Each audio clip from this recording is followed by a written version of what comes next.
Mal connu sans doute, Saint Léon le Grand, il a beau s'appeler le Grand, ce n'est pas un de ceux qui, je crois, ont laissé un souvenir légendaire et qui permet de savoir en gros de quoi il s'agit. Et pourtant, il a été, dans ce 5e siècle dont nous nous occupons, certainement la figure la plus marquante, la figure de proue de l'Église. Ça a été un très grand pape, mais qui n'a pas eu de bizarrerie, de comportement ou de doctrine, de pittoresque, qui fait que ce petit détail amusant ou sublime qui s'attache à telle ou telle figure permet de mieux les noter. C'est un pape lisse, un pape marmoréen, un pape qui s'efface derrière sa fonction et qui l'a fait très bien. Il a été théologien quand il le fallait, mais sans éclat et sans originalité particulière. Ça n'est pas un philosophe, ça n'est pas un lettré, ça n'est par conséquent ni Augustin ni Jérôme. C'est un homme d'action, comme il convient à un chef qui n'est pas un spéculatif, mais qui est là pour exercer une fonction de responsabilité suprême. Un homme d'action au style sobre, qui ne développe pas longuement les raisons de son comportement. Il fait ce qu'il y a à faire au moment où il le faut et comme il le faut. Sa position est la suivante. Depuis Gratien et Théodose, l'Église est étroitement liée à l'État romain. Elle en tire beaucoup d'avantages. Je rappelle que l'Empire romain est chrétien depuis Constantin, mais que les progrès de la christianisation de l'Empire ont fait que les empereurs sont devenus, si je peux dire, de plus en plus chrétiens, sauf reflux, et qu'il y a donc une symbiose entre un État et l'Église. Cette symbiose présente pour l'Église des avantages certains. D'abord, l'impiété des païens ou des hérétiques est réprimée par la loi. C'est commode pour un séculier. Il y a, et c'est appréciable, des avantages fiscaux pour les évêques, des exemptions judiciaires, des privilèges enfin. Il y a aussi, pour ces mêmes évêques, une juridiction civile sur les clercs et sur les fidèles. Autrement dit, les évêques ont un certain droit de jugement, ils conserveront très longtemps, sous l'Ancien Régime français, sur les personnes qui appartiennent à l'Église, les baptisés, qui relèvent de leur foi. Tout cela sont des avantages dont l'Église tire parti, tire profit. Elle reçoit, elle est bénéficiaire, elle est redevable. Et c'est une position unilatérale, car l'Église ne rend pas de service correspondant, enfin je parle dans l'ordre temporel, n'est-ce pas, correspondant aux avantages dont elle jouit. Elle reçoit sans donner. Sauf Saint Ambroise. Saint Ambroise qui, nous l'avons vu la première fois quand nous avons entretenu ces choses, une personnalité telle que ses qualités d'homme de pouvoir, j'allais dire d'homme d'État, lui ont permis des interventions dans le domaine public, des interventions spontanées, vigoureuses, efficaces, des intrusions même, et quelquefois indiscrètes. Il a dominé un peu les empereurs, il a exercé sur eux un certain pouvoir. On le suit, il était là. Mais depuis saint Ambroise, rien dans cet ordre. Or, il y a des intrigues à la cour. Pour être chrétien, on n'en est pas moins homme, et on n'en est pas moins courtisan, et il y a des intrigues évidemment extrêmement complexes, sordides, sanglantes quelquefois, dans cette cour qui n'est plus à Rome, mais à Ravenne, faut-il le rappeler. Des jalousies entre les princesses qui jouent un rôle important, en particulier celle que tout le monde connaît à cause de son mausolée, merveille du mausolée de Galla Placidia, qui est la mère du jeune prince Valentinien III, et qui est jalouse ou qui est en difficulté avec le général en chef, si je peux m'exprimer ainsi, c'est un anachronisme. Enfin, vous me le pardonnerez. Aetius, A-E-T-I-U-S. Et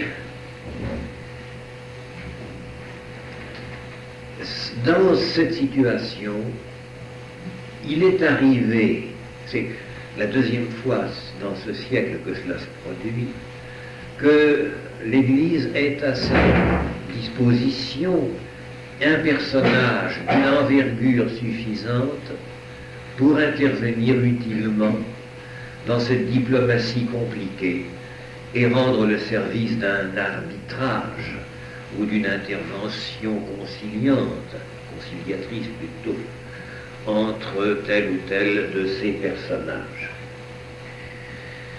Et sans confusion de pouvoir, il a été possible alors, et vous allez voir grâce à qui, parce que c'est pas difficile, c'est grâce à celui qui va devenir le pape Léon Ier, qui était diacre, mais qui avait donné des preuves de son savoir-faire, de ses qualités de diplomate.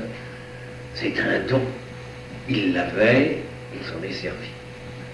Et il a été mis au service de l'autorité légitime dans l'intérêt de la paix publique.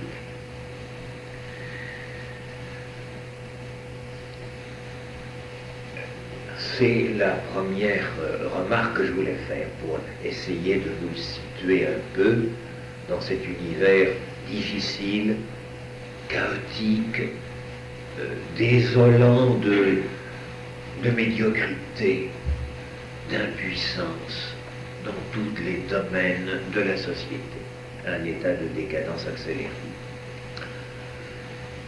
De temps en temps, un homme émerge, et il s'est trouvé deux fois que ce fut un homme d'église, Ambroise, et maintenant Léon. Devant cette situation instable, ceux qui ont maintenu, et ça fait partie du folklore scolaire, ceux qui ont maintenu le plus souvent la tête haute, maintenu au-dessus de la noyade morale ou politique, leurs contemporains, ce sont les évêques, certains évêques dans certaines grandes villes. Ils en refusaient de désespérer et ils ont mérité, d'ailleurs c'est ce qui donne le titre à cette conférence de ce soir, le surnom ou le titre de Defensor Civitatis, défenseur de la cité.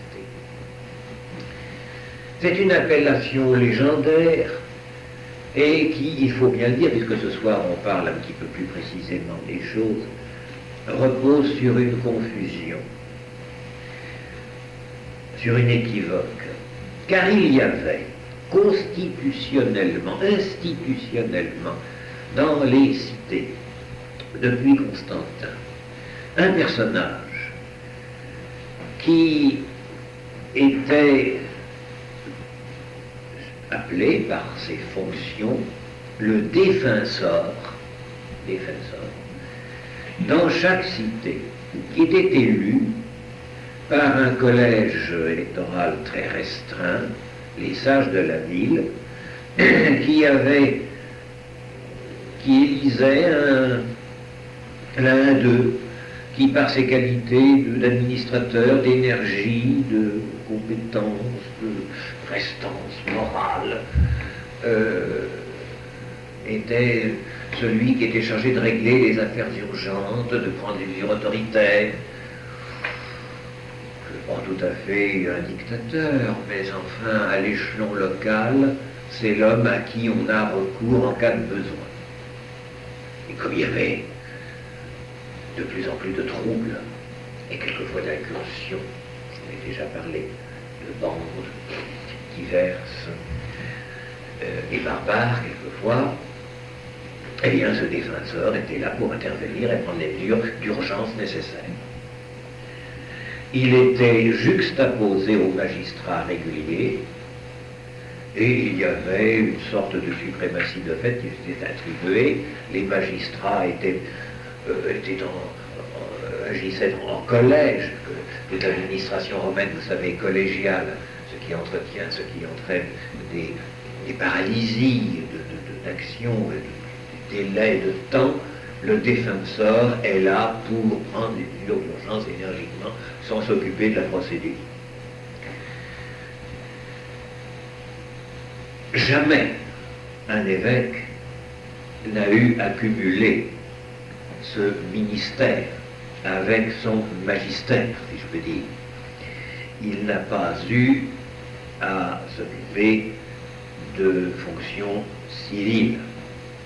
Mais il est arrivé que sans en avoir le titre et la fonction, car c'était un titre et une fonction, ils ont agi comme tels devant la carence des magistrats ordinaires, l'absence ou la déficience du défenseur civitatis banquier, si je peux dire, qui n'était pas à la hauteur de la situation. Il faut bien en dernier recours que quelqu'un prenne des décisions, et c'est l'évêque qui l'a fait parce qu'il fallait courir au rempart. Quand il y a le feu, on va verser un seau d'eau, même si on n'est pas pompier. L'évêque l'a fait à plusieurs reprises, et à ce titre, l'expression n'est pas bonne, excusez-moi, enfin, c'est parce qu'ils ont agi ainsi qu'ils ont mérité au sens large, et non constitutionnel du mot, le titre de défenseur civitatis. Ainsi ont agi et ont mérité ce nom et ont créé cette figure un peu légendaire qui a surnagé dans l'oubli où nous tenons cette période, Saint-Loup à Troyes, Saint-Aignan à Orléans, qui ont participé à l'organisation de la défense, ont relevé les courages abattus et sont parvenus à écarter provisoirement ou définitivement une menace grave sur la cité. Moins près de nous, mais plus efficacement peut-être, dans une province danubienne qu'on appelle le Noric, qui était ravagée par un peuple barbare d'origine germanique, qui avait été déserté par les autorités romaines. Il y en a eu un de ces évêques qui a dirigé vraiment la résistance et qui a fini par assurer pendant 30 ans l'administration qui a reposé sur ses épaules. Et nous le connaissons bien à Paris car il jouit d'un sanctuaire particulièrement notable, c'est Saint-Séverin. Contre les barbares, ce Saint-Séverin veut qu'on lutte les armes à la main et on tient de lui cette parole, on retient de lui cette parole, qu'importe le nombre, qu'importe le courage humain, là où Dieu lui-même combat. Une phrase, mais en fait, il a été souvent vainqueur et il a subjugué ses administré, si je peux dire, par la flamme de sa parole, par le spectacle de sa charité inlassable, par sa justice impartiale et ferme. Ça a été une très grande figure, là, d'évêque, défenseur, civitatis, vous voyez, presque au sens propre du mot. À la même époque, et nous en reparlerons peut-être, si j'en ai le temps, la prochaine fois, Sidoine Apollinaire, chez nous, en Auvergne. Saint-Aignan, Saint-Loup, Saint-Sidoine Apollinaire chez nous, c'est pas mal, on en a beaucoup. Et dans ces provinces éloignées, Saint-Séverin. C'est dans ce contexte de remous, d'émergence d'hommes énergiques, disons-le, d'anarchie, dans la décadence et dans l'effondrement, ça va plus durer longtemps maintenant, l'Empire, c'est la fin, qu'apparaît Léon le Grand, qui fut, disons-le tout de suite, et ça n'est pas péjoratif, un grand pape politique. On trouve chez lui une pensée politique, vaste, cohérente, et qui n'abandonne rien de l'héritage romain, mais qui l'élabore, qui le transpose, qui l'oriente dans un sens qui ne sera plus fondamentalement modifié depuis le Moyen-Âge jusqu'à nos jours. Ce qu'a fondé Saint Léon, eh bien, à travers des transformations de forme, est resté jusqu'à Pie XII. C'est une figure de pape, une administration, un esprit que, dans la nécessité dramatique et l'urgence de son temps, il a, avec sang-froid, avec réflexion, derrière cette façade marmoréenne dont je parlais tout à l'heure, il a fondé l'autorité du siège apostolique de Rome et lui a donné sa silhouette, son assise, sa constitution, au moins morale. C'est une figure étonnante, la plus prestigieuse de son époque, certainement. Oui, plus prestigieuse pour les contemporains, et peut-être aussi pour les historiens, je ne parle pas des philosophes, que saint Augustin, ou que saint Jérôme, qui ont laissé des œuvres géniales, extraordinaires, dont j'ai parlé, je pense, avec l'admiration qui convient. Mais, sur le terrain, pour occuper ces fonctions de chef d'église, de chef de l'église, c'est ça.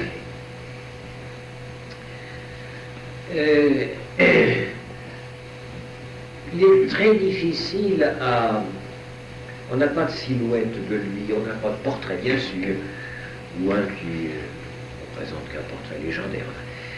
Et on ne sait pas s'il était grand, gros, petit, grand, on voudrait savoir, parce que ce chef quand même qui se dresse ainsi, et toujours on est sans appui figuré. C'est une sorte de nouvelle Ambroise, c'est-à-dire quelqu'un dont l'autorité naturelle semble le destiner aux responsabilités. On n'a pas de portrait physique, on n'a pas d'anecdote, on n'a pas de rien, il n'y a pas de support. Hein. Mais on a des textes de lui. J'aurais dû apporter, ils ont paru dans la collection des sources chrétiennes, bien sûr. Des textes assez nombreux, très forts, très beaux, très solides. Nous savons très peu de choses de ses débuts. Il était simple diacre, j'y fais allusion tout à l'heure, j'y reviens, il était simple diacre, étranger évidemment à la cour de Ravenne, et à la mort du pape Sixte III, il accomplissait déjà en Gaule une mission politique. Il tentait de réconcilier en Gaule des généraux qui avaient des jalousies mutuelles. Cela arrive. Il y avait Aëtius, dont je parlais tout à l'heure, et Albinus, qui était préfet des Gaules. Entre les deux, querelle de prestige et d'attribution. Cela ne regarde en rien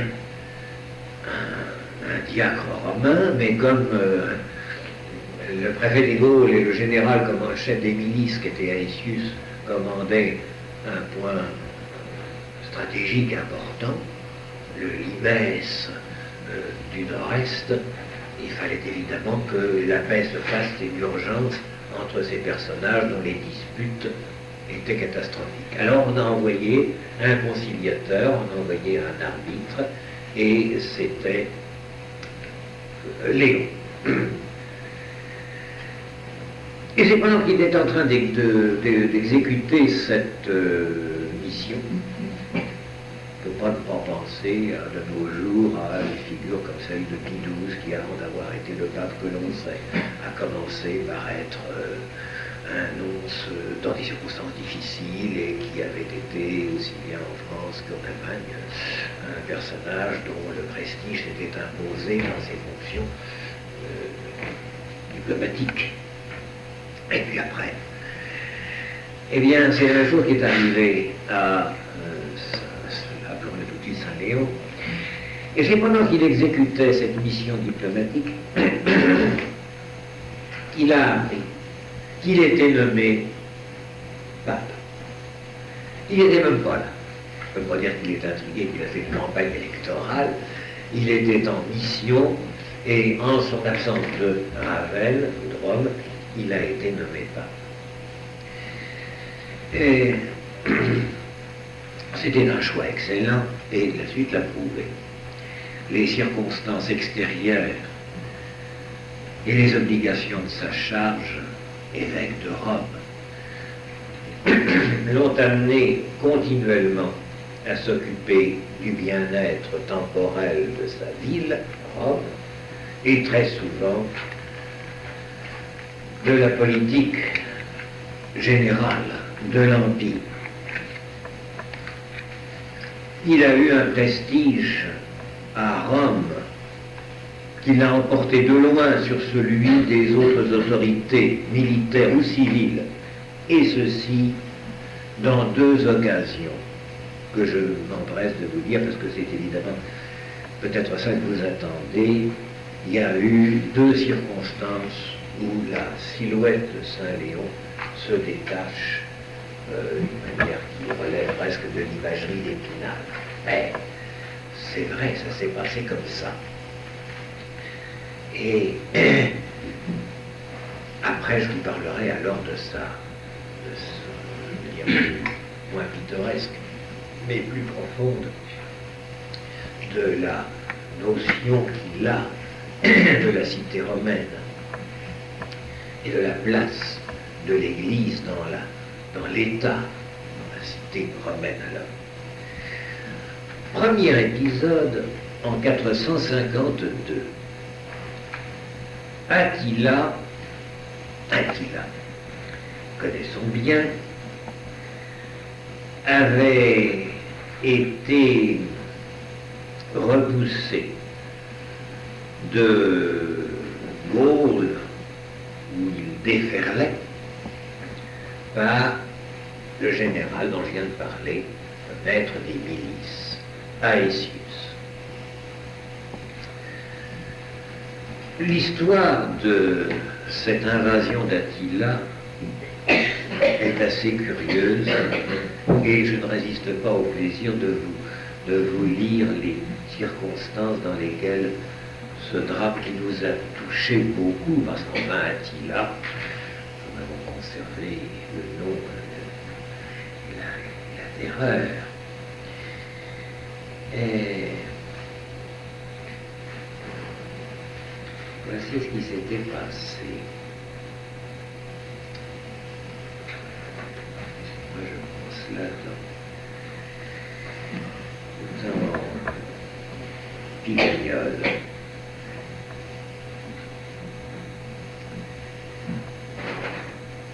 10 ans après, un autre périple, étonnante histoire qui semble inventée par un poète en délire. Les Huns étaient alors gouvernés par Attila, qui de sa capitale de Hongrie menaçait l'Orient et l'Occident. Une princesse impériale, Justa Grata Honoria, la sœur même de l'empereur Valentinien III, donc fille de Gala Placidia, mécontente du célibat auquel sa famille la contraignait, puis mécontente encore plus du mari insignifiant qu'on lui avait imposé, écrivit à Attila pour lui offrir sa main. En quelques mots, vous devinez, n'est-ce pas, ce prurite de mariage qui torture la petite Justin Gratta, elle a démangé. On lui dit, tu resteras en état. Ça lui plaît pas, on lui trouve un mari idiot qui voit sa place. Alors, elle écrit à n'importe qui, loin, pour arrêter le courrier du cœur de je ne sais pas quel journal féminin, mais vous savez, ou bien à la télévision, elle est perdue à trouver, elle écrit à Attila, qui avait un prestige de grand méchant loup, d'ogre, s'était dit là j'aurai un beau mâle, ça va être formidable. Alors, elle écrit à Attila, et le 1, oui je dis bien le 1 Attila, recevra ce courrier, a dit c'est merveilleux, une princesse s'offre à moi, ça qu'on me l'apporte. Et naturellement la cour de Rome a refusé, n'est pas responsable des prurites et des foucades de la petite Justa Gratta. Alors furieux qu'on ne lui apporte pas sa princesse, elle a pris ça évidemment pour un outrage, pour une méprise, on va voir, et il a envahi la Gaule. Si nous devons l'invasion d'Attila, Sainte-Geneviève, Saint-Loup, c'est grâce aux démangeaisons de la princesse Gratta, qui avait voulu qu'on lui apporte un prince exotique et bien sous tout rapport, et qui, n'ayant pas obtenu satisfaction, qu'est-ce qu'il en est résulté? Alors, Attila a déferlé, l'armée évidemment n'était pas en état de supporter ce choc-là, la petite avait eu du nez, c'était bien en effet quelqu'un d'étonnant. Et ce qui s'est produit, c'est que dans les environs de Troie, les champs cataloniques, vous savez, eh bien, il y a eu l'arrêt de cette invasion par Aétius. Bien. Ne pouvant pas aller plus loin, et après tout, le flair du mari présomptif qu'il était a dû lui dire, mais c'est pas vers l'ouest, c'est vers le sud qu'il faut aller pour récupérer ma princesse lointaine. Et il s'est dirigé vers le sud, vers l'Italie. Il a pris la ville d'Aquilée, l'a rasée. Il est venu devant Milan. Et c'est à ce moment-là qu'intervient Léon. Pavie aussi avait été pillée. Et après avoir pris ces villes de l'Italie du Nord, Attila décide de continuer vers le sud, vers Rome. Les Romains épouvantés disent il faut absolument faire quelque chose, on va envoyer quelqu'un. Qui va-t-on envoyer? Alors on a envoyé 2 sénateurs, 2 personnages civils importants, mais on a envoyé le pape, qui sont allés 3 sous la présidence, la conduite de Léon. Et l'image a retenu devant Rome effondrée, sans armée, sans pouvoir civil, rien, un empereur nul, d'une pape qui s'avance pratiquement seul au-devant d'Attila pour lui dire et en effet l'entrevue a eu lieu sur le Mincio, un petit fleuve près de Mantoue, et la négociation a abouti. Attila a renoncé à descendre jusqu'à Rome. Il a accepté de rentrer en Hongrie, moyennant un prix dérisoire par rapport à tout ce qu'il aurait pu encore faire comme dégâts en Italie, un tribut annuel et la main de la princesse Justa Grata Honoria, qui après tout a eu ce qu'elle voulait. On a donné, c'était pas cher, sauver Rome, la princesse anxieuse, et Attila est reparti content. Qu'est-ce que le pape et Attila se sont dit dans cette entrevue? On ne le sait pas. Ils ont parlé entre eux un certain temps, loin de tous autres témoins, et au bout de cet entretien, Attila est reparti. Un petit peu le même mystère que l'entrevue de Jean-Paul II avec son assassin dans la prison. Vous savez, on essayait de regarder, qu'est-ce qu'ils se disent, on n'a jamais su. De la même façon, Léon et Attila ont bavardé un certain temps, et Attila est reparti avec finalement un butin. Je ne veux pas dire maigre parce que je ne sais pas comment était la princesse, mais enfin, ça c'est pas le poids.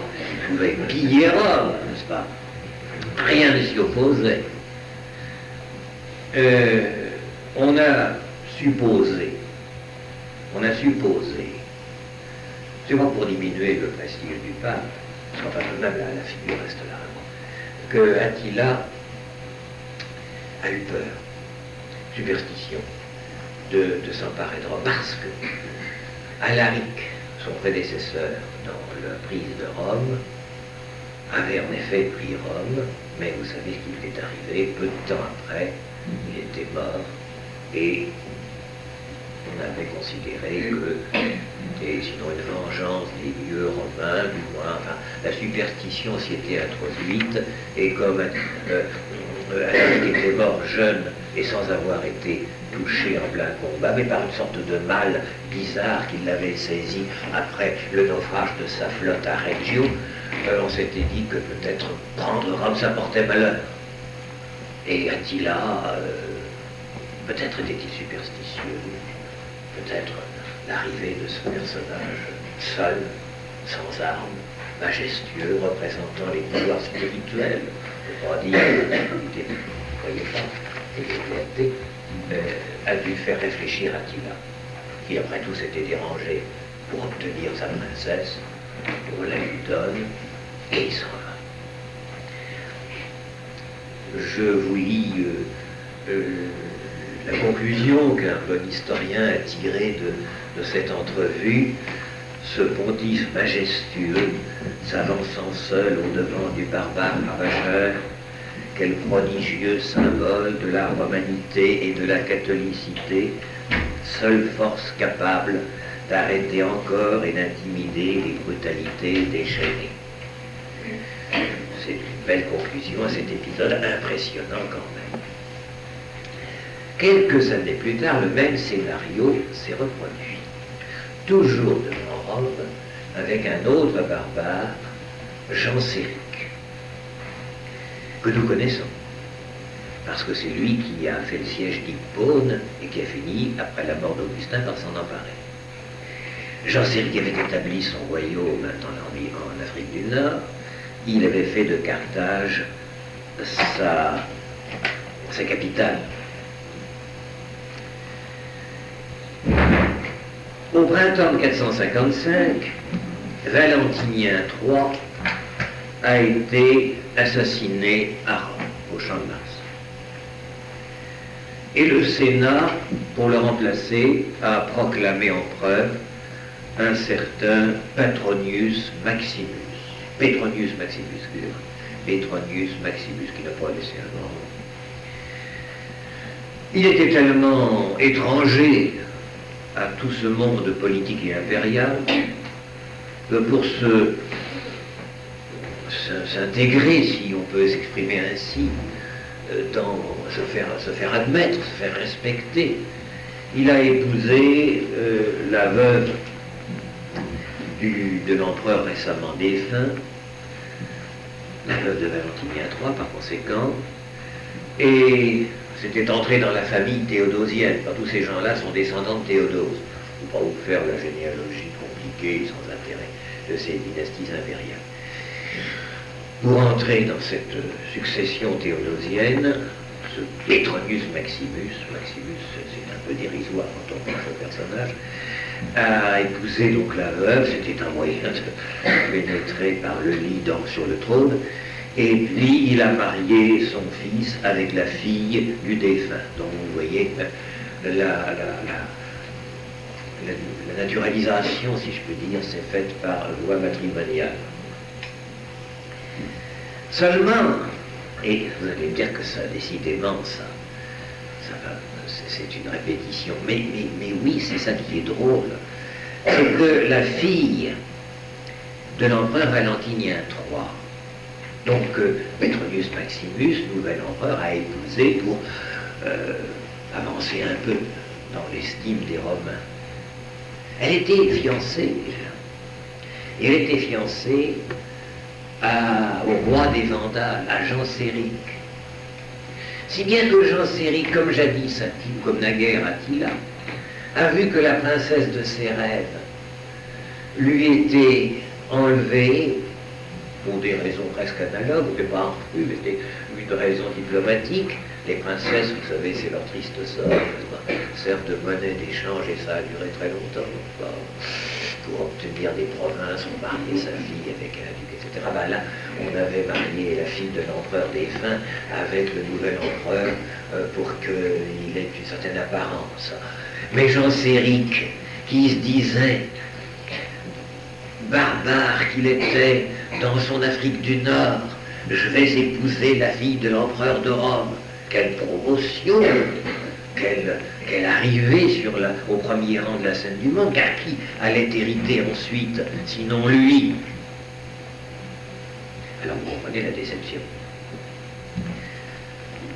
Comme il avait des complexes des Africains du Nord, à l'égard de la civilisation romaine, Genséric a dit, cet outrage va se laver dans le sang, et il a décidé d'envahir lui aussi l'Italie. Le capital du royaume de Genséric était Carthage. Genséric avait la maîtrise de la mer. C'était aussi une des choses que les Romains avaient perdues.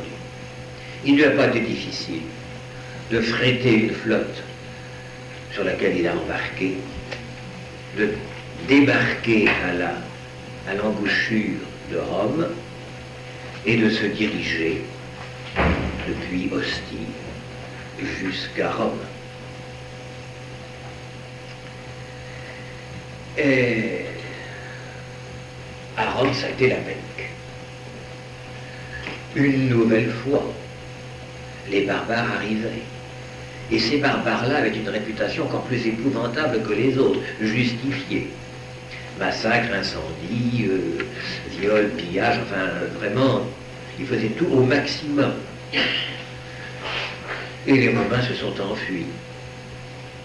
L'empereur Petronius Maximus a fait preuve d'une nullité insurpassable et il a été massacré par ses soldats parce qu'il était vraiment trop lâche et trop incapable. Et le surlendemain, le 2 juin 455, Genséric est entré dans Rome. Mais devant la porte, il y avait encore un personnage, tout seul cette fois-ci, devant quelqu'un qui avait une réputation au moins aussi horrible que celle d'Attila. Une seule personne est venue au bloc, Léon. Et il a parlementé.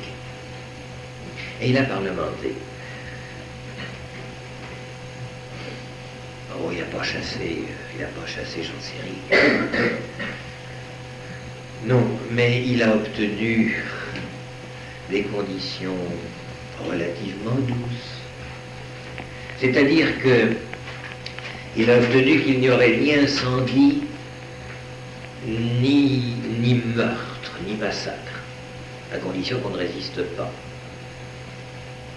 Mais comme les Romains étaient guère en état de résister, ils étaient surtout occupés de partir ou de s'échapper par tous les moyens. Les Romains ne sont plus ce qu'ils étaient, et on leur promet la vie sauve. Mais évidemment, l'autre clause du marché, c'était que le pillage serait autorisé. Et on ne s'opposerait pas au pillage, puisqu'il était décidé que quiconque se ferait résistance serait tué, et peut-être entraînerait la fin de cette clause de non-meurtre. L'historien qui nous raconte cette tractation a une formule saisissante dans sa densité. Sine ferro et igne Roma predata est. Ça ne se traduit qu'avec des bavures. Enfin, Rome a été livrée au pillage, predata est. Sine ferro et igne, sans le fer du massacre et sans le feu de l'incendie. Mais alors, le pillage de Rome, par Jean Séric, a été une des choses les plus horribles que l'on puisse imaginer. Ils ont tout pris. Ils ont fait preuve de méthode. Ils ont pris les insignes impériaux. Ils ont pris le toit de bronze doré du temple de Jupiter Capitolin. Ils ont démonté le temple et ils ont pris le toit en bronze doré. C'est pas tellement le bronze doré, mais c'est le symbole de ce temple de Jupiter Capitolin qui est découronné et emporté par les barbares dans les chariots. Les trésors et les richesses des églises et des particuliers. Ils ont pris des ouvriers qualifiés dont ils avaient besoin en Afrique. Ils ont pris de riches sénateurs, des princesses de la cour.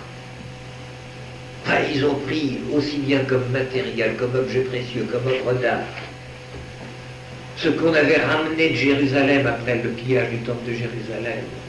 Titus a été emmené. Tous les trésors, pendant 14 jours, ça a été un pillage radical. Ils sont partis, ployant sous le poids de leur immense butin. Mais on avait sauvé la vie et on n'avait pas incendié. Mais Rome s'est trouvée comme un musée dévasté. Enfin, il n'y avait plus rien. Ça a été repris par la suite. Il y a justice. Et les armées de Bélisaire, plus tard, la Rome d'Orient, si je puis dire, de Constantinople, ont repris à Carthage une grande partie du butin qui avait été déversé dans les entrepôts de Carthage au retour de cette expédition. Nous garderons de cette aventure à la fois lamentable et glorieuse pour le pape, enfin l'image encore, dans l'embrasure de cette porte devant les barbares qui arrivent, qui déferlent depuis la côte, l'homme seul qui les arrête et qui essaye de limiter les dégâts. Et au moins, personne n'a été massacré. Je pense que ce que je viens de vous dire est à peu près l'équivalent de ce qu'il y a dans ma vie.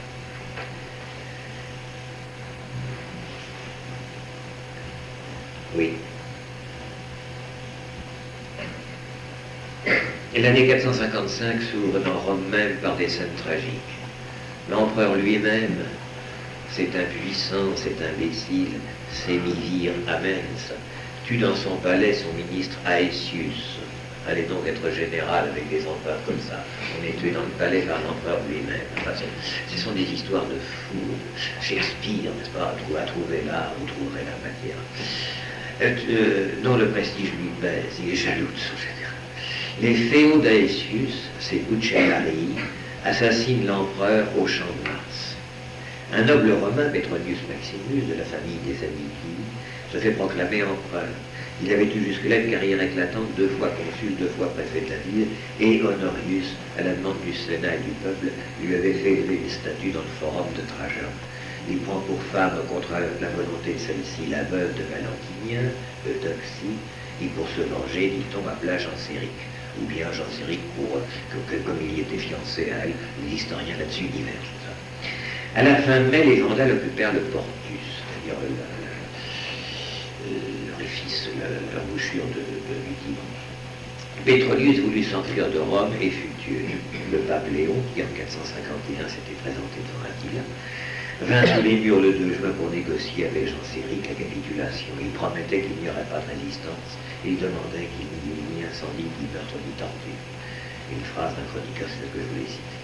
Les Vandales emportèrent du palais le trône d'or, les chars de parade, la vaisselle d'or, même le toit du Capitole, les dépouilles du temple de Jérusalem rapportées par Titus. Bélisère devait plus tard reprendre dans Carthage ce butin. Ils emmenèrent comme esclaves des hommes choisis en raison de leur âge ou de leurs aptitudes techniques. Les princesses de la famille impériale, Eudoxie, Lacinie la jeune, transportées à Carthage, ne devaient être rendues que 7 ans après. Avec elle était Anicius Olybrius, c'est un nom propre, sans doute un petit-fils du grand Probus qui épousa dans cet exil Lacinie la jeune, la nature ne perd jamais ses droits, etc. Vous voyez, c'est un problème. Bon, voilà 2 fois, voilà, si vous voulez, les grands épisodes de la vie de Léon, les images, et ça correspond à son attitude plus profonde que nous allons maintenant essayer d'étudier. Ce ne sera pas très long. Parallèlement à ces occupations de sauvetage, et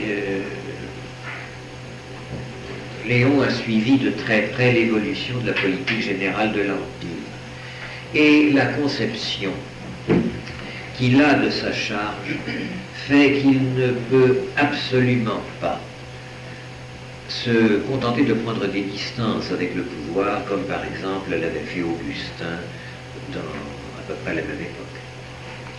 Il est successeur de Pierre et il se sent responsable de toute l'Église. Et s'il veut maintenir l'Église dans l'unité catholique, il a besoin du pouvoir civil. Cela nous paraît moins évident maintenant, peut-être certainement à tort, mais c'était l'époque où les hérésies étaient virulentes, où il y avait de toutes parts des hérésies qui entraînaient des dissensions et des divisions très graves dans l'unité de l'Église, les ariens, les nestoriens, les monophysites. Je ne veux pas m'amuser, je ne fais pas l'histoire de l'Église ici, mais enfin, les conciles se multiplient devant cette floraison d'hérésies qui entraînent des divisions qui sont non seulement des divisions religieuses et dogmatiques, mais qui ont des conséquences politiques. Et on est obligé, pour resserrer le vinculum caritatis, enfin l'unité de l'Église, de serrer très fort avec l'appui du bras séculier. Il a besoin du pouvoir civil. Et il a trop le sens des réalités politiques pour imaginer que cet appui qu'il demande au pouvoir civil peut être octroyé sans contrepartie. Et c'est cette considération qui va être à la base de sa conception fort audacieuse et fort nouvelle du prince chrétien. C'est sur l'affirmation du primat romain, je dis bien du primat romain dans tous les sens du terme, c'est-à-dire l'empereur d'Occident et le pape, l'évêque de Rome. Et c'est sur la signification nouvelle qu'il va donner à ce primat romain que se fonde pour l'essentiel l'attitude politique de Léon et son adhésion à l'Empire.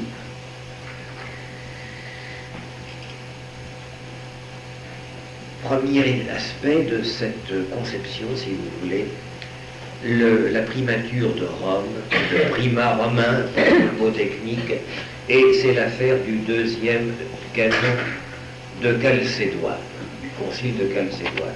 Alors là, je vais essayer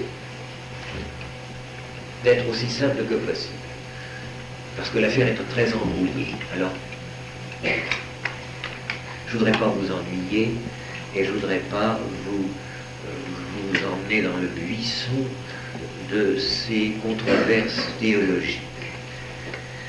Et pourtant, la doctrine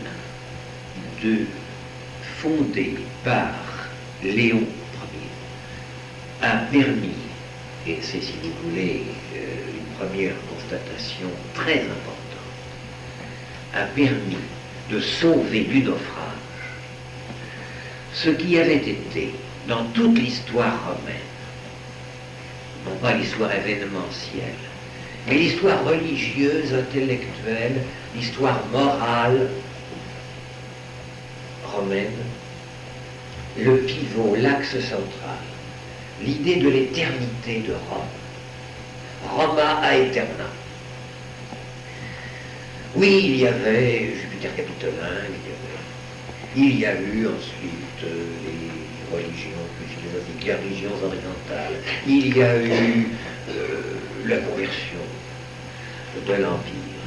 Mais sous-jacent à tout cela, il y avait la conviction, parce que l'histoire était là et le prouvait d'année en année, de siècle en siècle, que Rome, à travers toutes ses aventures, ses métamorphoses, sa saga était toujours là, toujours de plus en plus omniprésente au monde, et que la conquête de ce monde par Rome, l'imperium romanum, était la preuve, le gage, que Rome ne finirait jamais, et que comme elle comprenait tout ce que le monde pouvait être considéré comme civilisé, rappelez-vous saint Ambroise, à l'intérieur de son limès, horizontalement, Rome comprenait le monde, au-delà des miettes humaines. Et verticalement, historiquement, l'histoire de Rome, qui commencerait, avec Romulus et Rémus, mais devait continuer sans fin jusqu'à une fin des temps qu'on ne pouvait pas imaginer très nettement. Roma aeterna. Les institutions de Rome, la langue romaine, le pouvoir de Rome, la grandeur de Rome, c'était la durée, l'avenir, l'éternité. Et voilà que, au moment où nous sommes, c'est ça le drame de 410, la prise de Rome par Alaric. Et depuis 455, 462, et puis cet effondrement des frontières, passoires, et puis cette liquéfaction générale, qui ne s'en rend pas compte. Alors, Roma aeterna, est-ce possible encore? C'est ça le drame profond, l'inquiétude fondamentale de tous les habitants de l'Empire pendant tous ces 2 siècles où nous sommes. Serait-il possible que l'histoire de Rome connût un terme? C'est ça l'angoisse essentielle. Le reste, ce sont des anecdotes. Une défaite, une victoire, une prise, une perte de province. On en a vu d'autres. Mais Rome, la pérennité de Rome,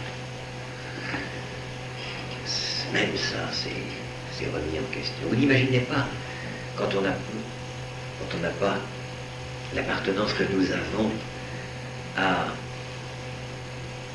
une cité de Dieu et les promesses de la vie éternelle qui concernent chacun de nous. Finalement, nous sommes dans un navire fluctuant émergique. De temps en temps, il y a des coups durs, même à Paris. La France, pas éternelle, nous le savons, on s'accroche, on défend, mais tout de même, au fond de nous, il y a une bouée. Nous avons une bouée. C'est le salut éternel qui nous a été apporté par l'argument. C'est une sécurité qu'il n'avait pas. Il n'avait rien. Sinon, la pérennité de la cité dont il faisait partie et dont les ancêtres, l'importance du culte des ancêtres, étaient des garants et ils en assuraient la perpétuité, c'était leur raison de vivre.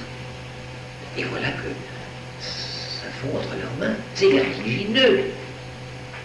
Et le passage de cette Roma Eterna qui tombe en quenouille, en effondrement lamentable, à une résurrection, une résurgence, une survie de Rome, à la charnière des deux Roms, la Rome d'autrefois qui ne tient plus, et la Rome de l'avenir qui commence en incorporant et en englobant et en sauvant toutes les valeurs de la Rome ancienne et en leur redonnant une vie, mais une vie nouvelle, avec un éclairage nouveau, un éclairage chrétien qui va leur assurer cette survie. C'est Léon Ier qui a fait ça. Il a été la charnière entre la Rome ancienne et la Rome nouvelle. Et Roma Aeterna, c'est lui qui l'a réalisé, cet idéal. Il a sauvé Rome de cette décadence infernale où elle s'effondrait lamentablement, en lui donnant ce souffle nouveau, cette réalité nouvelle, et pour tout dire d'un coup, si vous voulez, mais je vais revenir là-dessus bien sûr, en mettant à la place de l'empereur qui n'était plus qu'un godichon lamentable, qui s'appelle Valentinien III, ou Petronius Maximus, ou Romulus Augustule, qui sera le dernier empereur de Rome ayant ce titre. Vous savez, c'est la fin de l'Empire d'Occident en 475, nous en rapprochons très vite, en substituant Pierre et ses successeurs, la Rome de Saint-Pierre qui va se substituer à la Rome de Romulus et Rémus. Et cette Rome-là va traverser de nouveau les siècles avec un pouvoir qui sera tantôt temporel, tantôt pas temporel, avec toutes les aventures que vous savez, mais nous y sommes encore. Eh bien, celui qui a conçu, réalisé le projet, enfin amorcé le projet, c'est Léon Ier. Mais évidemment, il ne l'a pas vu de cette manière un petit peu facile et raccourci que je vous donne là. Il a fallu sur le terrain, dans les gravats de l'ancienne Rome, avec les fragments d'une Rome en état de renaissance, arriver à reconstruire cet édifice. Mais il a cru en Rome et il l'a sauvé. La base de cette vision du passé et de l'avenir, de cette continuité, c'est la fameuse phrase de notre Seigneur à Saint-Pierre, tu es Petrus. Et sur cette pierre, je bâtirai mon église. Simon-Pierre est le fondateur de l'église de Rome. Et le primat ecclésiastique, le primat parmi les apôtres, lui avait été conféré par notre Seigneur, il l'a transmis à ses successeurs. Et c'est une nouvelle monarchie spirituelle, avec un fondement, un enracinement local à Rome, qui est ainsi établi. Je vais parler latin, parce que c'est le latin de Saint Léon. Et je vous ai dit, c'est pas un grand lettré, mais c'est un homme de gouvernement. Ce ne sont pas des avocats, des rhéteurs et des verbeux, mais qui ont le pouvoir de figer la pensée dans quelques mots.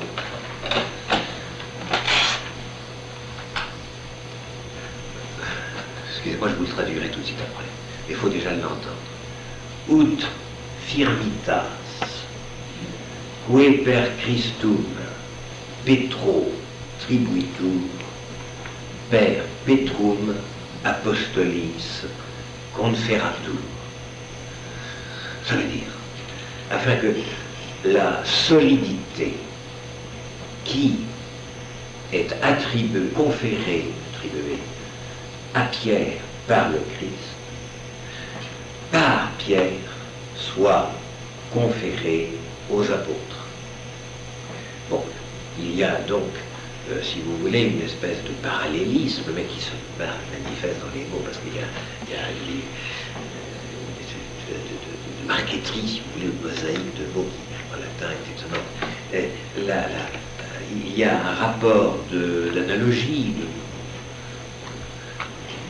entre la transmission du pouvoir à Pierre par le Christ et le même pouvoir est transmis de la même façon aux apôtres par Christ. De même. Deuxième phrase.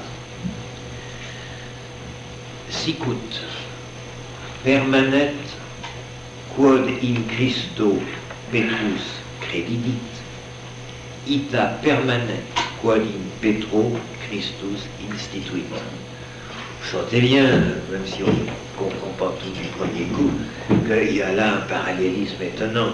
Sicut ita, latiniste mes frères, vous en avez fait assez pour reconnaître le parallélisme. Deux fois permanet, donc, quod in Christo Petrus credidit, quod in Petro Christus instituit. De la même façon que dure, permanet, ce que Pierre a cru dans Christ, de la même façon demeure, dure, ce que le Christ a institué en Pierre. Donc la foi que Pierre a donnée que le Christ a donnée à Pierre, de la même façon, ça correspond exactement à ce que Pierre a cru sur la parole de Christ. Il y a la foi et l'institution. Pierre et le Christ. Transmission directe. Pierre croit dans le Christ fonde en Pierre. Tu es Petrus. Oui. Et troisième phrase qui fait la fin de ce quasi-syllogisme, il sede sua vivit potestas et excellit auctoritas. C'est-à-dire que sur le siège de Pierre, tu es Petrus et superanque Petram, sur le siège de Pierre, vit le pouvoir et excelle l'autorité. Donc, à travers ces formules qui sont de belles formules frappées avec cette sobriété, cette netteté incomparable du latin, vous avez l'institution du pouvoir de Pierre, pouvoir universel, s'adressant à toute l'Église, aux apôtres, sur le siège romain. Et là, elle a l'avenir de l'Église. C'est la fondation voulue par Dieu qui le transmet à Pierre, et Pierre a fondé l'Église de Rome. Donc Rome est l'Église fondée par le Christ, et l'Église de Rome gère l'autorité sur la terre entière. L'autorité de Pierre passe à ses héritiers, même s'ils sont indignes. Et j'ai retenu cette phrase, toujours de Saint Léon. Oh, je la cite comme ça, je ne sais pas pourquoi ce soir. Petri dignitas, etiam indigno herede non deficit. C'est-à-dire, la dignité de Pierre ne se perd pas, même en cas d'héritier indigne. Tout est prévu, et tout est assuré. Chaque évêque a la responsabilité de ses fidèles dans chaque diocèse. Mais l'évêque de Rome, et c'est là que s'établit cette primature et cette primauté romaine qui va en faire de difficultés avec les schismes divers de l'Église d'Orient, qui commence là d'ailleurs, et avec l'Église protestante et tous les autres, enfin bon, évidemment. La doctrine de Saint Léon est celle-ci: chaque évêque a la responsabilité de ses fidèles. L'évêque de Rome a la responsabilité pastorale générale. Une cura communis, le soin commun qui s'adresse à tous les chrétiens. Et Léon va entreprendre par correspondance, et nous avons ces lettres, elles sont admirables, de fermeté, de gentillesse, de courtoisie et aussi de sûreté dans l'expression. Les relations de Léon avec toutes les églises de l'Empire ont toujours été dominées par le souci d'affirmer le prestige et l'autorité du siège de Saint-Pierre. Et il a été reconnu comme tel par l'autorité civile. les empereurs, si insignifiants qu'ils soient, mais ce sont les empereurs, et leurs décrets ont valeur de loi pour l'Empire. Celle cautionne ces décrets du pape. Et ici se situe l'affaire, vous avez dit qu'elle serait envoyée, jusqu'ici c'est très clair. L'affaire très importante et complexe du 28e canon du Concile de Chalcédoine. Il s'agit des rapports de juridiction et de primauté entre Rome et Constantinople. Je vais essayer de vous formuler le problème de la manière la plus simple possible. L'autorité du pape à Rome repose sur la succession de Saint-Pierre, et il y a, pour supporter cette autorité du pape à Rome, un fondement à la fois politique et apostolique. Parce que Saint-Pierre est venu à Rome évangéliser Rome, parce que c'était la capitale, et en mourant là, il a fondé l'Église apostolique dans la capitale politique. Bon. Les autres villes qui ont des sièges également qui remontent à l'époque des apôtres, comme Alexandrie, comme Antioche, ont une autorité, une succession apostolique, mais pas politique. La ville de Constantinople, n'oubliez pas qu'elle a été, elle est toute récente, elle a été fondée par Constantin, comme son nom l'indique, c'est la ville de Constantin, avant Thibourg, et Constantin a construit là la nouvelle Rome de l'Orient. Et évidemment, il y a un évêque. Mais qu'est-ce que c'est que cet évêque? Et c'est là la difficulté. Est-ce que c'est un petit évêque de province, dont la ville de Champignon a grandi, mais qui n'est jamais qu'un évêque d'Asie mineure, n'est-ce pas? Ou bien est-ce que Constantinople étant devenue la seconde capitale de Rome, et qui, à mesure que la Rome occidentale s'effondre, est en train de prendre de plus en plus de volume et d'importance, car enfin on se dirige vers l'Empire byzantin qui va durer jusqu'au XIIe siècle. Et alors, est-ce que ce n'est pas là que l'autorité apostolique va devoir suivre? À Constantinople, on est tout prêt à accueillir cette idée-là. Et en Orient en général, parce qu'on est près de Constantinople et qu'on pense que les Romains ont fait leur temps, c'est fini la décadence, et que la succession politique est assurée par Constantinople, puisque les insignes impériaux de Romulus Auguste seront envoyés à Constantinople. La succession impériale est là. Est-ce que la succession apostolique est là? Si on avait accepté, il n'y aurait plus de Rome, vous voyez, tout serait à Constantinople. Mais comme ça a été pris par les Turcs après, alors vous serez tout. Bon. Il y a donc, si vous voulez, une querelle qui prend, non, une contestation qui prend quelquefois des allures de querelle, comme toujours entre gens d'église, ça dégénère, ça fait des criailleries, les curés quand ils disputent entre eux, c'est abominable. Ça va prendre quelquefois ce ton-là, n'est-ce pas?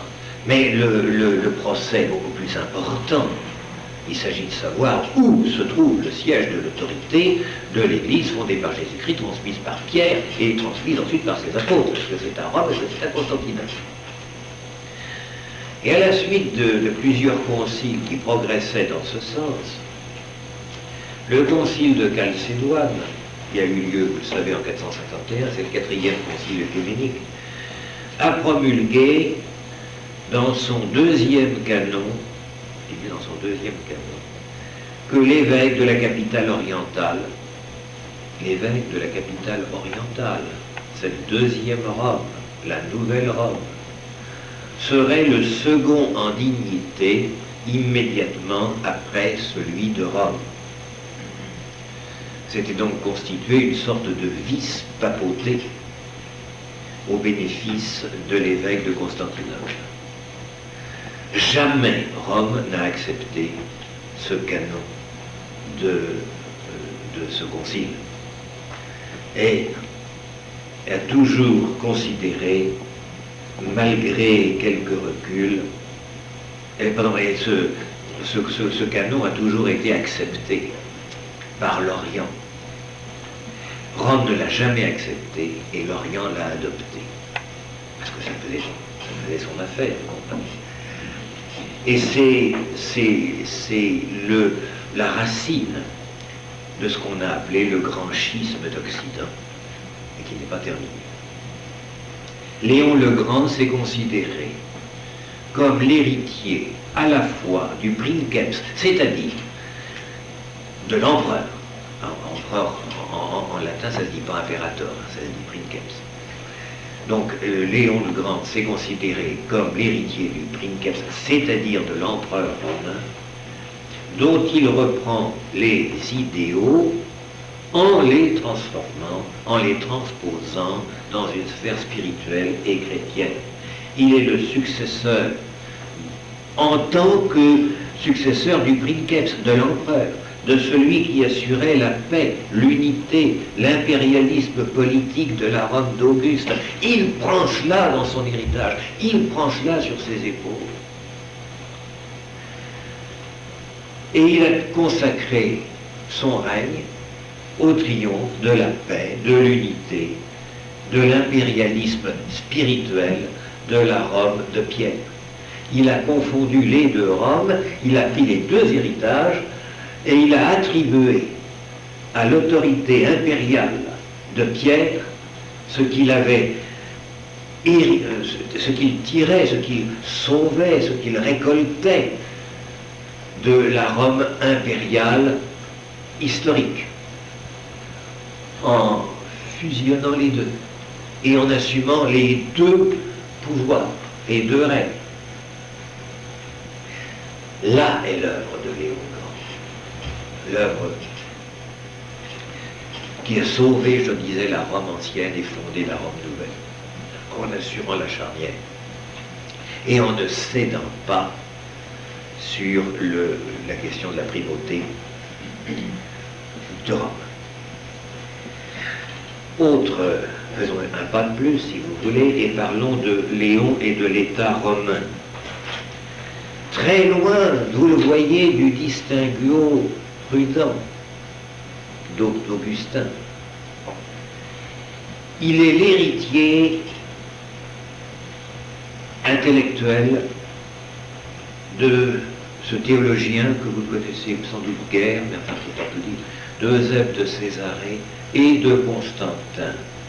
C'est-à-dire qu'il associe intimement l'État et l'Église. Cela nous paraît exorbitant. C'est tout à fait étranger à notre conception actuelle des rapports entre l'Église et l'État, chacun chez soi, séparés, avec des accommodements. Pas dans cette discussion infinie, mais enfin, nous sommes sous un régime où l'Église et l'État sont séparés. Pas du tout, ici. L'Église et l'État sont intimement associés. L'empereur est l'élu de Dieu. Il règne en son nom. Il en est l'instrument. Il tient de Dieu toute sa puissance. Nous avons un empereur chrétien dans un empire chrétien. Et le Christ est à ses côtés. Et il dirige son action. Et comme fils de l'Église, l'empereur voit son pouvoir soumis à une puissance supérieure, qui est celle de l'Église. Mais comme il a une source divine, ce pouvoir revêt une transcendance telle que se rebeller contre l'empereur, c'est se rebeller contre Dieu. Jamais Napoléon, on aurait imaginé, enfin il rêvait un petit peu de ça, hein. Ça a marché très bien, parce qu'il y avait eu tas de choses qui manquaient. Mais on voit bien les nostalgies de ce pouvoir, et ce n'est pas évidemment sans rapport avec ce que sera le roi de France sacré à Reims. Il y a là des analogies, mais simplement des analogies, parce que le roi de France sacré à Reims n'est pas sur le trône de Pierre. Il y a pour l'empereur romain qui est à Rome, en fait il est à Ravenne, enfin c'est l'empereur de Rome, une telle proximité du pouvoir hérité des empereurs romains d'autrefois, et avec l'appui maintenant du pouvoir qui, à Rome, maintient le pouvoir de Saint-Pierre, telle symbiose entre les deux, que le pouvoir exercé par l'empereur, assisté par le pouvoir spirituel qui est à ses côtés, prend un caractère de pouvoir divin. C'est étonnant. Et inversement, les hérétiques n'offensent pas seulement Dieu en étant de mauvais disciples, mais ils offensent aussi la majesté impériale qui représente l'autorité divine. Donc de ce double rapport, l'Église et l'État sont dans un rapport de collaboration, d'aide mutuelle, et y trouvent l'un et l'autre leur profit. Dans l'épître 44 de Saint Léon, nous lisons ceci: Defendite contra hereticos in concusum ecclesiae statum ut et vestrum Christi dextera defendatur imperium, c'est-à-dire défendez contre les hérétiques le statut inviolé de l'Église. C'est-à-dire, il demande de défendre contre les hérétiques le statut de l'Église. Donc que le pouvoir politique intervienne contre les hérétiques. Ut et vestrum imperium, afin que notre pouvoir defendatur soit défendu dextera Christi, par la droite du Christ, par la main du Christ. Donc les deux pouvoirs s'épaulent mutuellement et se défendent. Le pouvoir du prince n'est pas seulement royal, mais il est aussi sacerdotal. La sécurité générale n'est assurée que si ce pouvoir intervient pour la défense de la foi. Et la foi donne à ce pouvoir impérial l'assurance d'être le pouvoir divin avec le prestige que ça peut comporter. Et l'unité de la foi profite autant à l'Empire qu'à l'Église universelle. Donc vous voyez qu'on va vers une réduction par des moyens de coercition, mais c'est le salut de l'Empire qui l'importe, de toutes les hérésies et tous les schismes. Le roi de France faisait serment le jour de son sacre d'extirper l'hérésie de son royaume.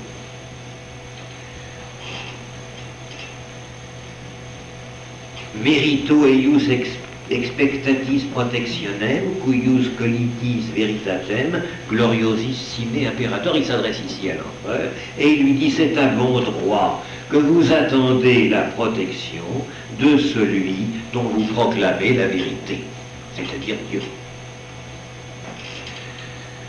La meilleure formule de cette unité entre le pouvoir impérial et le pouvoir papal, si je peux dire, est la suivante, et là je m'excuse de cet pédantisme encore, je pense que ce n'est pas la dernière citation latine que je dois vous faire, mais c'est tellement beau. Deus, qui, c'est lui, à qui, serviendo regnatis et regnando servitis. Oh, c'est formidable. Hein? Deus qui serviendo regnatis et regnando servitis. C'est-à-dire Dieu, par le service duquel vous régnez, et par le règne duquel, et au règne duquel vous êtes soumis. Ah, la traduction des faits, tout. Mais enfin, vous voyez, il y a une espèce de symétrie étonnante. Dieu, que par le service duquel vous exercez le pouvoir royal, et que vous servez tout en régnant. Donc vous voyez, Léon va prier en tant que pape pour l'empereur et pour l'Empire. C'est une tradition de prier pour le chef de l'État. nous prions encore, enfin, maintenant ce serait difficile, mais enfin, il y a quand même dans le rituel de la messe une oraison pro rege, pro republica, au sens latin du mot. Hein. Bon, alors on laisse tomber un peu pour l'instant, parce que ça ferait drôle. Mais normalement, l'Église prie pour le chef de l'État. Mais là, on prie pour le chef de l'État et pour l'Empire, hein, parce que c'est l'Église encore. Et aider l'Église pour le chef de l'État, c'est intervenir dans les affaires de l'Église. Il lui demandera, par exemple, de condamner le monophysite Dioscure, de réprimer les prétentions juridictionnelles de l'évêque de Constantinople, qui s'appelait Anatole. Donc vous voyez, en agissant ainsi, et en libérant l'Église des tyrans, l'empereur va atteindre une gloire supérieure à celle qu'il tirerait de ses succès militaires. Je me permets de dire avec irrévérence que c'était pas difficile en l'espèce, parce que les succès militaires des empereurs de Rome étaient assez faibles, et que là, il tenait évidemment une gloire plus grande. Enfin, c'est pas l'intention du pape, la chute du pape était.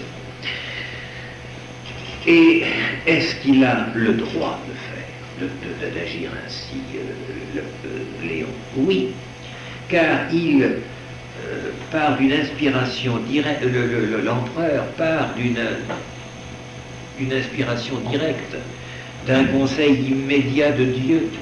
Et on va, dans certaines formules de Saint Léon, je ne vais pas vous l'ennuyer avec les citations trop longues, par frôler une quasi-infaillibilité pour l'empereur en matière de dogme. Dès lors, vous voyez, il n'y aura plus aucune tension entre l'Église et l'État, puisque c'est l'envers et l'endroit du même pouvoir. Il n'y aura plus de tension entre la foi et le patriotisme, puisque l'Église et l'État, c'est presque tout un. Et entre le pape et l'empereur, il y a une parfaite communion. Ils sont égaux, ils sont établis l'un et l'autre par Dieu, et ils collaborent, chacun dans sa sphère, à préparer sur terre le royaume de Dieu. Et il y aura, à la limite évidemment, c'est tellement beau que ça finit par devenir, je ne vais pas dire une utopie, mais enfin, tout de même, n'est-ce pas, la foi et l'appartenance à l'Empire deviennent inséparables. L'union des deux puissances détruit en même temps l'erreur hérétique et l'ennemi barbare. Et je suis dans mon sujet, car l'ennemi barbare est hors de l'Église et hors de l'Empire. Toute l'action de Saint Léon, et on revient ici à la perspective de Saint Ambroise, à l'intérieur du Limès, à l'intérieur de l'Empire, qui est devenu royaume de Dieu, où s'exerce conjointement l'autorité du pape et l'autorité de l'empereur. On est dans un état église. Mais à l'extérieur, c'est autre chose. Et on s'en occupe pratiquement à son époque, toutes les chrétientés barbares qui étaient autour, il les a pas. Je ne dis pas qu'il les a exclus, dogmatiquement, philosophiquement, non, mais il s'en est jamais occupé. L'action du pape, de Léon en tant que pape, s'est exercée sur tout l'Empire romain, mais ne l'a jamais dépassé. Il reste romain et chrétien parce que romain. Chrétien parce que romain. Romanus et Christianus, oh j'en ai encore une. Romanus et Christianus, Christianus quia Romanus. Je ne juge pas, je vous explique les choses telles que Léon les a conçues. Dernier point de vue, je vais bientôt à finir, c'est les rapports entre Léon et la vie éternelle. On avait déjà imaginé les premiers signes d'une assomption chrétienne de la vieille Rome dans les règnes précédents. Mais cette fois-ci, avec Léon, vous allez voir l'aspect étrange que cela prend.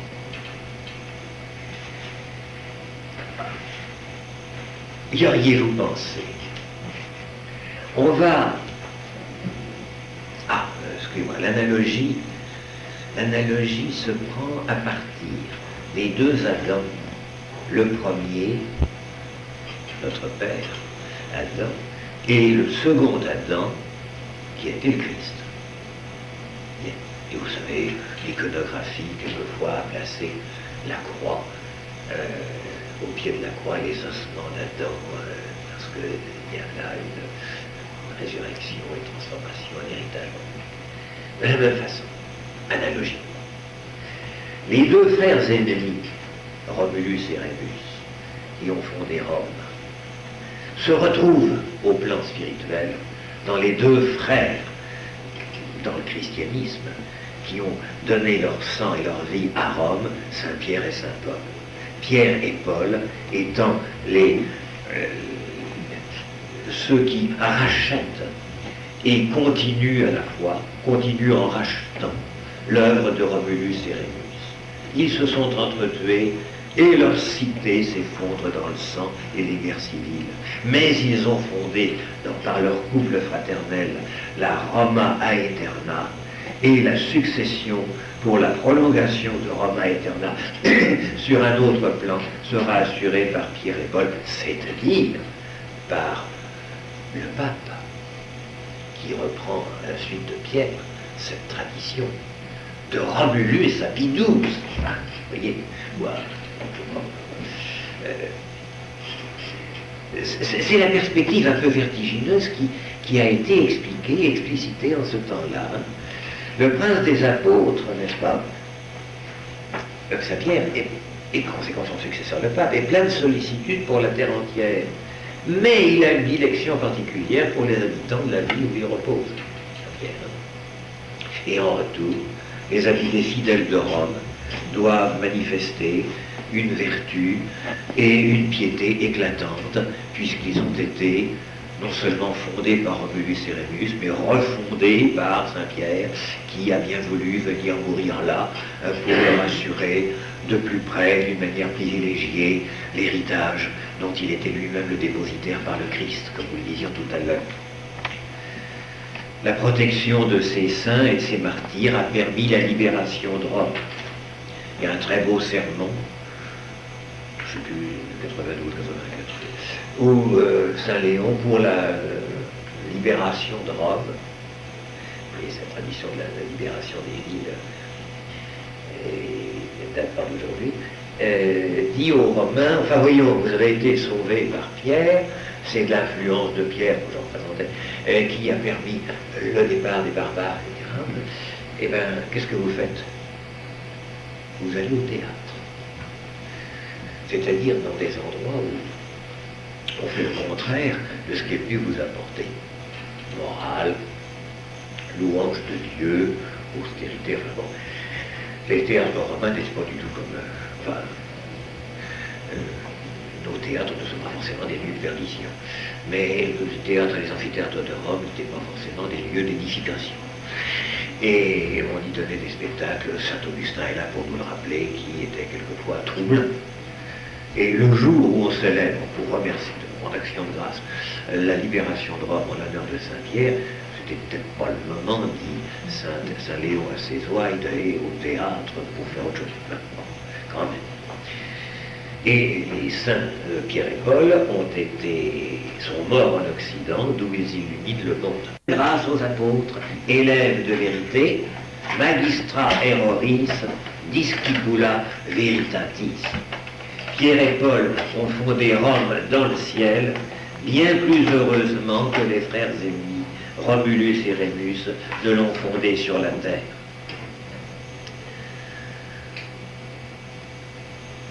Je ne vais pas vous lire en latin, mais voilà ce que ce sermon magnifique donne dans une traduction approximative. Race, il parle aux Romains. Race sainte, peuple élu, cité sacerdotale et royale, tête de l'univers, grâce au siège sacré du bienheureux Pierre, tu as étendu plus loin ton pouvoir par la religion divine que par la domination terrestre. sacre de Rome comme capitale du monde et maîtresse spirituelle et temporelle de l'univers. Oui. Et tout voisin de cette prolongation, de cette élévation d'un empire jadis maître d'erreur, enfin Rome a été la maîtresse des vertus, elle l'est devenue par le salut apporté par Pierre et Paul. Et de la même façon, on va arriver au thème de la prédestination de l'Empire romain. La prédestination de l'Empire romain, qui a été l'auxiliaire de l'Église pour divulguer la bonne nouvelle du rachat divin, par la bonne nouvelle du rachat divin qui est racheté du péché par la passion de l'homme-dieu. Et c'est l'organisation de l'Empire romain, elle n'est pas des légions, elle a marché pour elle, n'est pas notre municipalité. L'unité politique romaine a été la condition préalable de la prédication.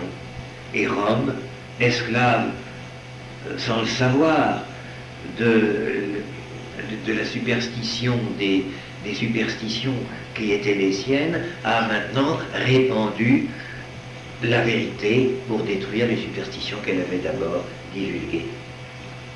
Elle a reçu du Christ une miraculeuse absolution qui lui a été apportée par la mort, le martyre de Pierre et Paul, et maintenant elle est l'évangélisatrice du monde entier. Je vous disais tout à l'heure que le pape Léon de son vivant n'a jamais dépassé, pour son action, sa correspondance, l'exercice de son pouvoir, n'a jamais dépassé les limites de l'Empire.